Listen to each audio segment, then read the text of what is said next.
ज्ञानाञ्जनशलाकया चक्षुरुन्मिलितं येन तस्मै श्रीगुरुवे नमः। श्रीचैतन्यमनोभीष्टं स्थापितं येन भूतले स्वयं रूपः कदा मह्यं ददाति स्वपदान्तिकं। वन्देऽहं श्रीगुरु श्रीयुतपदकमलं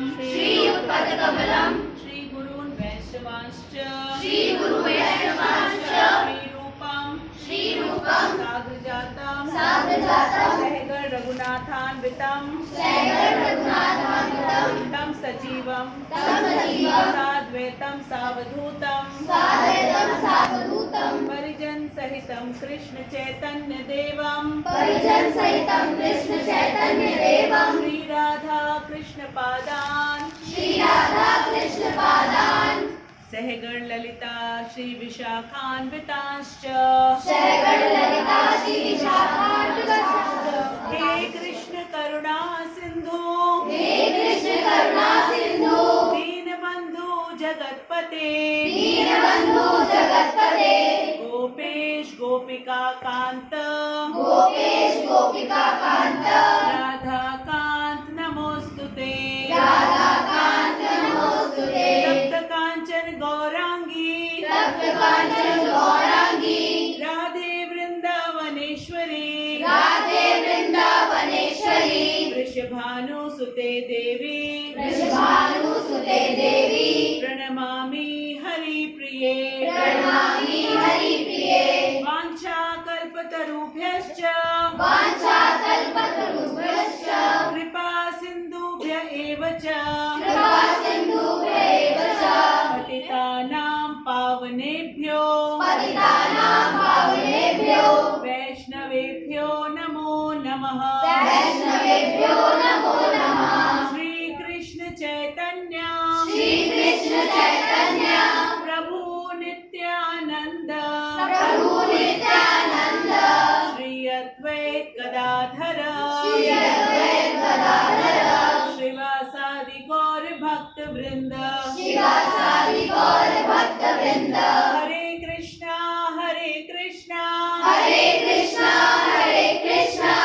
कृष्णा कृष्णा हरे हरे हरे राम राम राम हरे हरे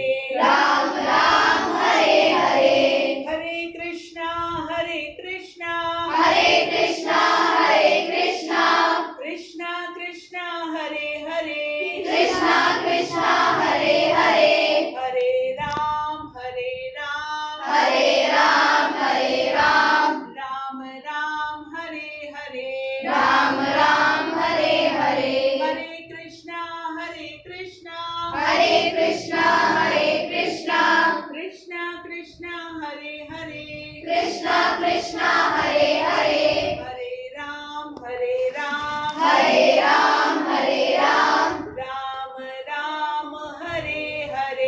राम राम हरे हरे जगत गुरु श्रील प्रभुपाद की अनंत कोटि वैष्णवों की श्रीमद् भगवद गीता यथारूप की भगवद गीता कक्षा की हरे कृष्णा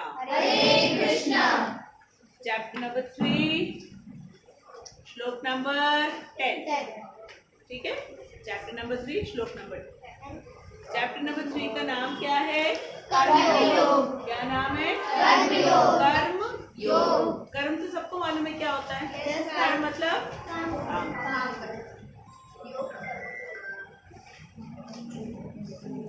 राम राम।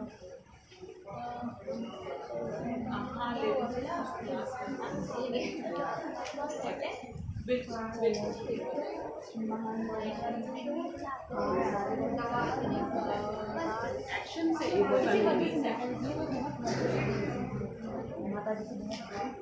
सहयज्ञाः प्रजा श्रेष्ठा पुरोवाच प्रजापति अनेन प्रसिविश प्रसिविश ध्वस्मेश वो अस्तु इष्ट कामधुक। जो वर्ड मीनिंग दिया है ना वो वाला पोर्शन निकालो, ठीक है। सह यज्ञाः प्रजा सृष्टा पुरा उवाच प्रजापतिः अनेन प्रसविश्वध्वम् एषः वः अस्तु इष्ट कामधुक्। सह यज्ञाः प्रजा सृष्टा पुरा उवाच प्रजापतिः अनेन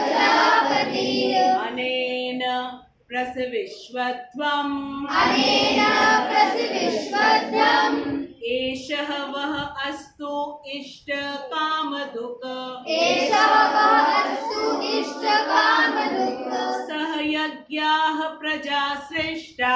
सह यज्ञाः प्रजा सृष्टा पुरा उवाच प्रजापतिः अनेन प्रसविश्वध्वम् एषः वः अस्तु इष्ट कामधुक्। सब लोग साथ में 3 बार, ठीक है। सह यज्ञाः प्रजा सृष्टा पुरा उवाच प्रजापतिः अनेन प्रसविश्वध्वम् एषः वः अस्तु इष्ट कामधुक्। Once again. सह यज्ञाः प्रजा सृष्टा पुरा उवाच प्रजापतिः अनेन प्रसविश्वध्वम् एषः वः अस्तु इष्ट कामधुक्। Once again. सह यज्ञाः प्रजा सृष्टा पुरा उवाच प्रजापतिः अनेन प्रसविश्वध्वम् एषः वः अस्तु इष्ट कामधुक्। इसको घर में जाके कम से कम 10 टाइम्स रिपीट करना, ठीक है। आज के श्लोक में भगवान हमें बताने जा रहे हैं कि इस भौतिक संसार में रह करके हम अपनी सारी इच्छाओं की पूर्ति कैसे कर सकते हैं। इस भौतिक संसार में रह करके जिन जिन चीजों की आवश्यकता है उसको हम कैसे प्राप्त कर सकते हैं। बहुत इंपॉर्टेंट श्लोक है कि इस संसार में हम हैं तो हमको सब तरीके की चीजें चाहिए, लेकिन कैसे मिलेगी। हाँ बेटा आइए बेटा पेज टर्न करो, पेज टर्न करो। हाँ वर्ड मीनिंग है ना, ठीक। तो बहुत इंपॉर्टेंट श्लोक है, आप भी समझोगे, घर जाके आप किसी को सुनाओगे जरूर, क्योंकि जब हम रिपीट करते हैं तब याद रहता है। यहाँ से जाके अगर हमने बुक बंद कर दिया है फिर नहीं याद रहेगा, ठीक है। सह के साथ यज्ञाः यज्ञों प्रजाः संततियों सृष्टा रचकर पुरा प्राचीन काल में उवाच कहा प्रजापतिः जीवों के स्वामी ने अनेन इससे प्रसविश्वध्वम् अधिकाधिक समृद्ध हो। ठीक है, भगवान ने कहा अधिकाधिक, जितना चाहते हो समृद्धि, जितना चाहते हो सुख, सब कुछ तुमको मिलेगा। अधिकाधिक समृद्धि हो। एषः यह वह तुम्हारा अस्तु होए इष्ट समस्त वांछित वस्तुओं का कामधुक प्रदाता। ठीक है, हमारे जो इष्ट हैं वो हमें सारी हमारी वांछित वस्तुएं, जिन जिन चीजों की हमें आवश्यकता है, प्रयोजन है, वो सब कुछ हमें वो प्रदान करेंगे। लेकिन कैसे मिलेगा वो आज हमें पता। ठीक है, सृष्टि के आरंभ में समस्त प्राणियों के स्वामी प्रजापति। ठीक है, हम प्रजा हैं और वो हमारे स्वामी हैं।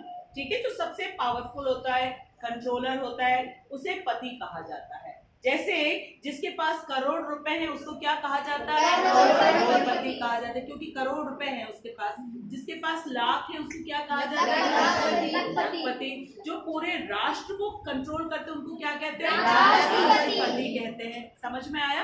तो समस्त प्रजा, हम सब उनकी प्रजा हैं। 84 लाख योनि में जितने जीव हैं, जितने, चाहे वो चल हो चाहे वो अचल हो। अचल जीव कौन कौन से हैं? जो चलते नहीं है लेकिन जीव है। पेड़ पौधे, ये अचल जीव है।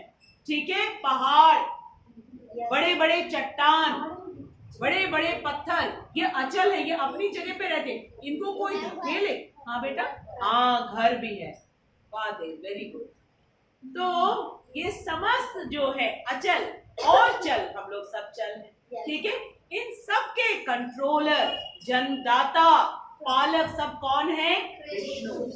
ठीक है, कृष्ण, उनको हम प्रजापति कहते हैं। क्या कहते हैं? प्रजापति। ठीक है, विष्णु के लिए यज्ञ सहित मनुष्यों तथा देवताओं की संततियों को रचा और उनसे कहा तुम इस यज्ञ से सुखी रहो, क्योंकि इसके करने से तुम्हें सुखपूर्वक रहने तथा मुक्ति प्राप्त करने के लिए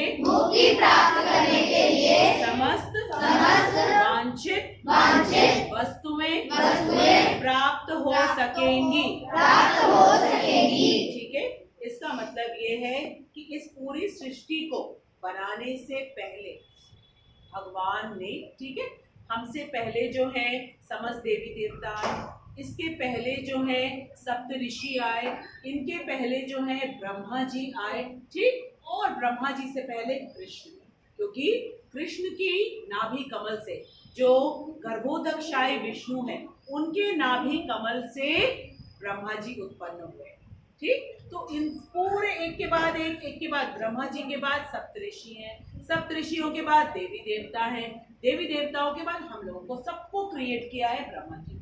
ठीक, लेकिन इन सबको क्रिएट करने से पहले भगवान ने पूरा एक प्लान बनाया, ताकि जो मनुष्य हैं वो, क्योंकि सर्वोच्च योनि है, सबसे टॉप मोस्ट है, श्रेष्ठ है, और मनुष्य जीवन इतना आसानी से नहीं मिलता है। वो सारे नीचे की योनियों को पार करते हुए मनुष्य का उसको जीवन मिला है। अब ये लास्ट पॉइंट है जहां से ईश्वर प्राप्ति हो सकती है। जैसे हम लोग सब बैठ के यहाँ पे अभी भगवत गीता पढ़ रहे, किसी और योनि में ये संभव हो? किसी और योनि में पेड़ पक्षी कर सकते हैं, ये पशु कर सकते हैं, ये कोई नहीं कर सकते, ये केवल हम कर सकते हैं।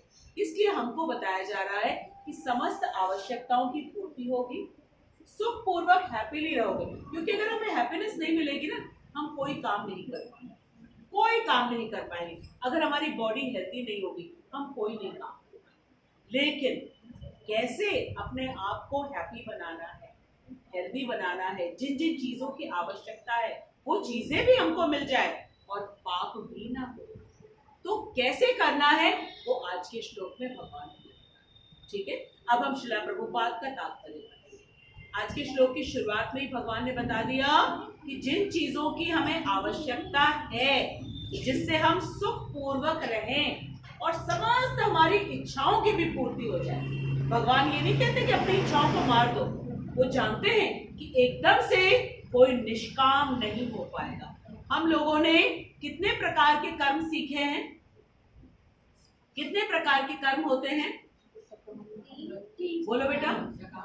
सकाम कर्म होता है, और बोलो। निष्काम कर्म होता है, फिर अकर्म होता है, और बोलो।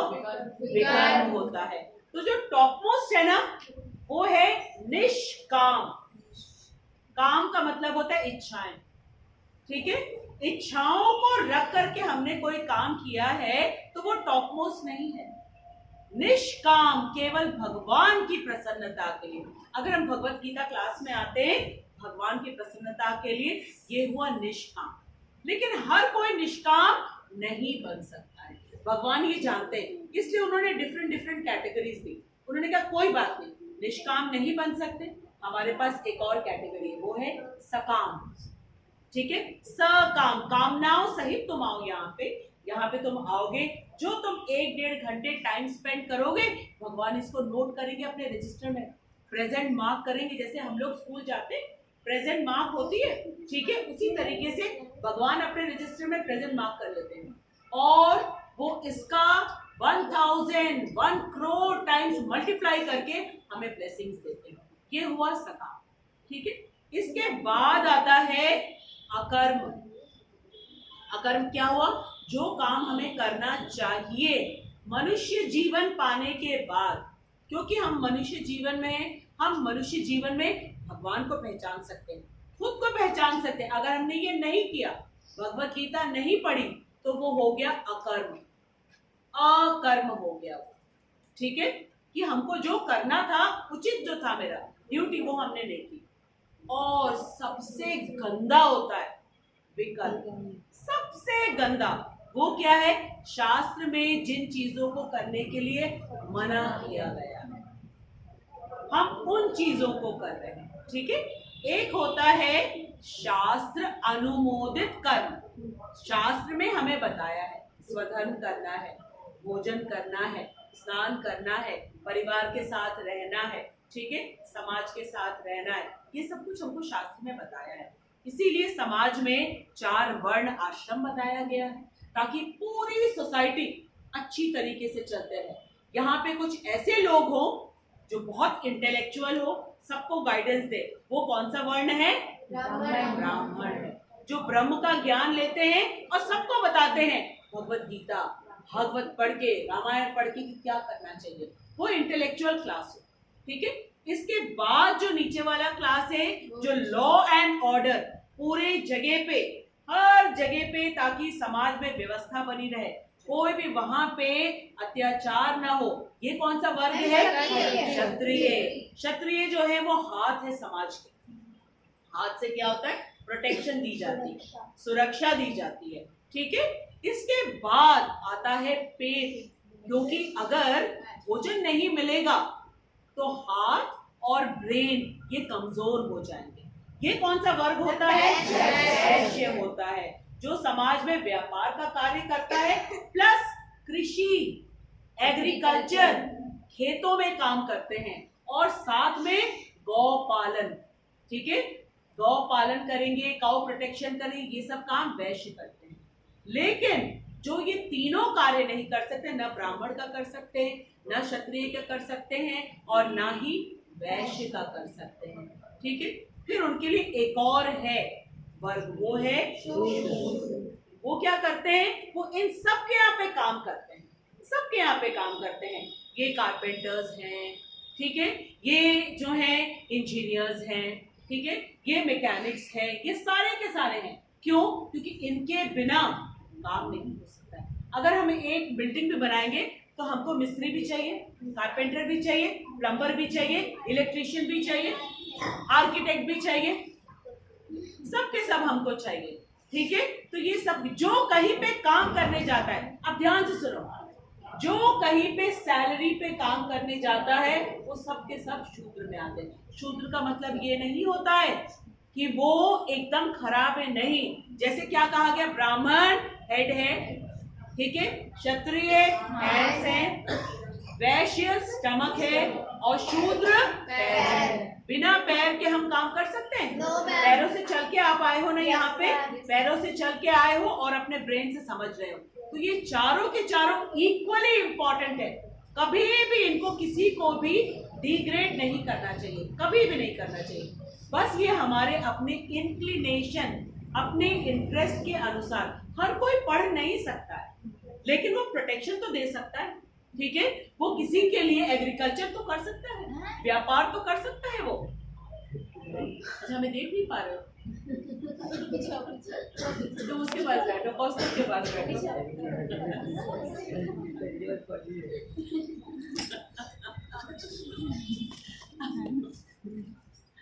ठीक है, तो इस तरीके से 4 वर्ण बनाए और फिर 4 आश्रम भी बनाए हैं, क्योंकि हम सब डिफरेंट डिफरेंट एज ग्रुप में हैं।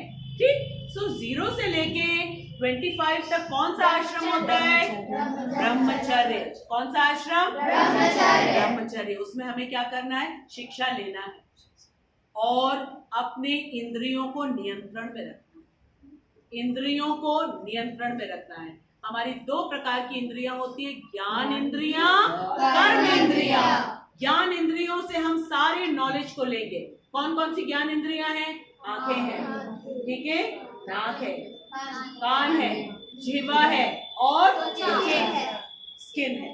ये हमारी ज्ञान इंद्रियां हैं, जिसको इंग्लिश में कहते हैं सेंस ऑर्गन्स। हम सेंस करते हैं हर चीजों को। इसके बाद हमको कार्य करना है, हाथ है, पैर है, मुंह है, ये सब हमारी कर्म इंद्रियां। ठीक है, तो ज्ञान इंद्रियां और कर्म इंद्रियों को नियंत्रण में, कंट्रोल में रखना है।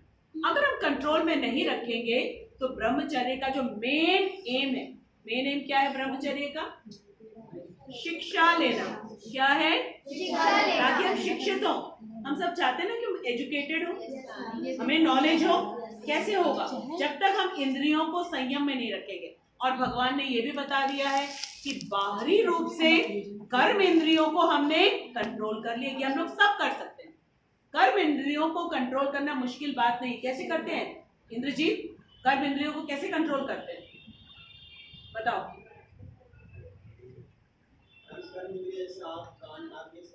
नहीं, हाथ पैर कैसे कंट्रोल में रखते हैं? बोलो बेटा। मैम, जैसे अगर पेरेंट्स ने बोला कि वहाँ नहीं जाना है तो हम लोग वहाँ नहीं जाएंगे, ये होगी ज्ञान इंद्रिय। नहीं सर, कर्म इंद्रिय। हम कह रहे कर्म इंद्रियों को कंट्रोल में कैसे रखते हैं? अभी सब आप लोगों ने अपनी कर्म इंद्रियों को कंट्रोल में रखा हुआ है। भगवत गीता पढ़ के, ठीक है, अभी कंट्रोल में रखा है, जबरदस्ती पकड़ के बैठा है। चहल को मौका मिलेगा भागेगा वो। ठीक है, क्योंकि अभी ये कंट्रोल नहीं कर पाता है, बाकी सब कंट्रोल कर रहे हैं। लेकिन क्या जरूरी है? आपकी सब ज्ञान इंद्रियां यहाँ पर हैं, चेक करके देखो, चेक करके देखो। तो कर्म इंद्रियों को कंट्रोल कर लेना बहुत सरल बात है, लेकिन हमको ज्ञान तो ज्ञान इंद्रियों से लेना है। कर्म हाथ से थोड़ा समझेंगे, पैर से थोड़ा समझेंगे, समझना तो बुद्धि से है, आंखों से है। उसका यहाँ प्रेजेंट होना बहुत जरूरी है। तो जो एक्सटर्नली बाह्य रूप से अपनी कर्म इंद्रियों को कंट्रोल कर लेता है और ज्ञान इंद्रियां घूमने के लिए चली जाती है इधर से उधर, वो तो चली जाती है हमेशा। ठीक है, उसको तो पकड़ के लाना पड़ता है। फिर क्या कहते हैं भगवान उन लोगों को कि तुम अभी क्या कर रहे हो? मिथ्याचारी एक्टिंग कर रहे हो। तुम एक्टिंग कर रहे हो। इस चीज की ट्रेनिंग दी जाती है कब? जब हम ब्रह्मचर्य में पूरी तरीके से ज्ञान इंद्रियों को और कर्म, और किसको करना है? हम ही को करना है। और कब हम कंट्रोल कर पाएंगे? जब हमें पता चलेगा कि इसको कंट्रोल करने से हमें बेनिफिट क्या मिलेगा और लॉस क्या होगा। हम बैठे तो हैं यहाँ पे, लेकिन अगर हमारा माइंड इधर उधर घूमने चला गया तो फिर क्या होगा? 1.5 घंटे हम बैठे रहे, मिलेगा कुछ नहीं, कुछ भी नहीं मिलेगा। 1.5 घंटे हमारे लाइफ की चले गए। इस बात को जब हम रियलाइज करेंगे तब हम यहाँ पे कर्म इंद्रियां और ज्ञान इंद्रियां दोनों से प्रेजेंट है। ये ट्रेनिंग सिखाई जाती है ब्रह्मचर्य में। फिर जब हमारी पूरी ट्रेनिंग हो जाती है, अब कौन सा आश्रम आता है? गृहस्थ। गृहस्थ आश्रम, कोई बात नहीं, कोई बात। ठीक है, ब्रह्मचर्य के बाद गृहस्थ। कौन सी एज से? 26 से लेकर के 50 तक पूरी रिस्पॉन्सिबिलिटी। ठीक है, इस एज में आकर के जॉब मिलती है, मैरिज होती है, इसके बाद फैमिली इंक्रीज होती है।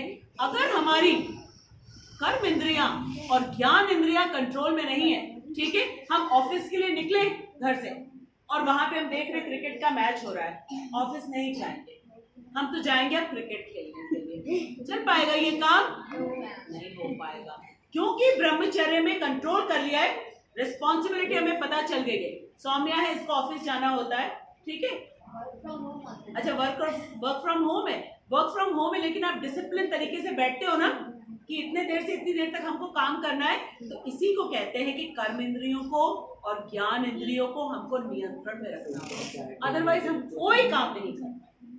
ठीक है, उसके बाद फिर गृहस्थ आश्रम जब कंप्लीट हो जाता है उसके बाद वानप्रस्थ। वानप्रस्थ का मतलब अब mentally leave all the things. ये जो सारी चीजों को इकट्ठा करने की हमारी एक हैबिट होती है, ठीक है, ये सामान भी ले ले, ये सामान भी ले ले, ये सामान भी ले ले, अब हमको इस हैबिट को छोड़ना है। क्यों? क्योंकि अब हमको मेंटली संन्यास लेना है। मेंटली संन्यास लेना है। मेंटली संन्यास का मतलब क्या होता है कि सारी चीजें करेंगे पर माइंड से अटैचमेंट नहीं रखेंगे। किस चीज से? काम के रिजल्ट से। ठीक है, अभी तो हमको क्या लगता है ये हम काम करेंगे तो इसका रिजल्ट मिलेगा, उसको कहते हैं सकाम। लेकिन धीरे धीरे अपने आप को निष्काम बनाना है ना। ठीक है, तो उसके बाद हम ट्रेनिंग करने के बाद फिर संन्यास आता है। लेकिन संन्यास जो है अब कलयुग में है ही नहीं। संन्यास है कि घर में रह करके किसी भी चीज से हमको अटैच नहीं रहना। इन सब चीजों के लिए पूरी सोसाइटी बना दी गई है, लेकिन इस सोसाइटी में हमको सारी चीजें मिलनी चाहिए हमारे टाइम से। हम क्या करें ताकि हमारी लाइफ हैप्पी हो, संतोष मिले हमको, और फिर हमको मेन जो मेरा एम है कि हम ये जाने कि हम कौन हैं। सेकंड क्वेश्चन, भगवान कौन है, फिर हमारा भगवान के साथ संबंध क्या है। ठीक है, ये प्रकृति क्या है और हमारा कर्म क्या है, यही तो समझना है मेन। बिना खाए पिए तो हम नहीं कर सकते है ना, बिना हैप्पी रहे नहीं कर सकते, इसलिए अब पता चल रहा है। ठीक, अब श्रील प्रभुपाद का हम तात्पर्य पढ़ेंगे। जगत गुरु श्रील प्रभुपाद की जय। प्राणियों के स्वामी। प्राणी कौन होते हैं? जिसमें प्राण है वो प्राणी। ठीक है, जिसमें प्राण है वो प्राणी। और इंग्लिश में क्या कहते हैं? क्रीचर्स। क्या कहते हैं उसको? प्राणियों के स्वामी विष्णु द्वारा भौतिक सृष्टि। भौतिक सृष्टि क्या होती है? ये जो हमको दिखता है मटेरियल वर्ल्ड, जो हमको आंखों से दिखता है, जिसको हम छू सकते हैं, ठीक है, वो हर चीज जो है मटेरियल वर्ल्ड की। जिस चीज को हम देख नहीं सकते, छू नहीं सकते, वो मटेरियल वर्ल्ड की चीज नहीं। ठीक, प्राणियों के स्वामी विष्णु द्वारा भौतिक सृष्टि की रचना। रचना का मतलब बोलो, किसी चीज को क्रिएट करना, ठीक, बनाना, रचना। बद्ध जीवों के लिए भगवत धाम वापस जाने का क्या है? पढ़ो, अपने आप से पढ़ो। अवसर है, केवल अवसर नहीं बोला है, सुअवसर है। सुअवसर का मतलब है गोल्डन अपॉर्चुनिटी, गोल्डन चांस। और ये केवल हम ही समझ सकते हैं कि हमको यहाँ से भगवत धाम मिलेगा, मतलब परमानेंट हाउस मिलेगा, और कोई नहीं समझ सकता। ठीक है, बाकी और जीव हैं लेकिन वो नहीं समझ सकते, हम समझ सकते हैं। ठीक, तो इसलिए भौतिक सृष्टि की रचना बद्ध जीवों के लिए। बद्ध जीव का मतलब क्या होता है? इंग्लिश में इसको कहते हैं कंडीशन्ड सोल। कंडीशन्ड सोल, हम सोल हैं। अभी कहाँ हैं हम? इस शरीर के अंदर, ये हमारा घर है शरीर। ठीक है, हम बंधे हुए हैं। सोल क्या होता है? स्पिरिट होता है, वो बिल्कुल इंडिपेंडेंट रहना चाहता है, लेकिन अभी इस शरीर में हम बंधे हुए हैं। पहले हमारा शरीर एक छोटे बच्चे के जैसा था, कुमार अवस्था में था, 0 से लेके 5 तक। ठीक, कुमार अवस्था कहते हैं 0 से लेके 5 तक। ठीक, 1 से लेके 5 तक। उसके बाद फिर 6 से लेके 10 तक है पौगंड। 6 से लेके 10 तक पौगंड अवस्था है। ठीक है, और उसके बाद शुरू होता है